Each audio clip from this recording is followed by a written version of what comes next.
หงส์งามฟอร์มยักษ์ส่งท้ายปีบอกได้คำเดียวว่าสุดพิเศษกับอีหลีเป็นของขวัญมอบให้ทุกคนจากผู้กำกับพันล้านเจี๊ยบแปซิฟิกเป็นหุ้มเงาลาวไทยที่ดึงนักแสดงและซุปตา2ประเทศลงจอกันอย่างหนาแน่นได้มามอบความฮาความสุขความเศร้าความกินใจให้คอหุ้มเงาได้เป็นอย่างดีและในต้นอาทิตย์ที่ผ่านมาผู้กำกับพันล้านอย่างหนุ่มเจี๊ยบแปซิฟิกก็ได้จูงมือนักแสดงทั้งลาวและไทยร่วมโปรโมทหุ้มเงาทางสื่อต่างๆของประเทศเพื่อนบ้านหลากหลายช่องกันเลยสำหรับนักแสดงที่ร่วมเดินทางไปโปรโมทในครั้งนี้จากประเทศลาวนำทีมโดยทายอากาศสาวนุ้ยสุภพรสมวิจิตรนุนีกลุ่มพลพักดีส่วนฝั่งนักแสดงจากประเทศไทยก็มีหลากหลายคนไม่ว่าจะเป็นสาววาววานิสาและหนุ่มเอกปัทมะพร้อมกับนักแสดงคนอื่นๆสำหรับหุ้มเงาหักมายอมมาแยมก็จะมีคิวข่าวสายพร้อมกันทั่วประเทศอย่างเป็นทางการในวันที่19 ธันวาคมที่จะมาถึงนี้และตอนนี้เราก็มีตัวอย่างหุ้มเงาเรื่องนี้มาให้ได้รับชมกันอีกรอบเพื่อเป็นการอุ่นเครื่องกันก่อน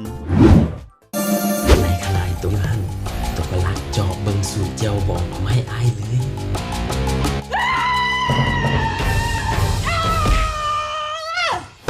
ผม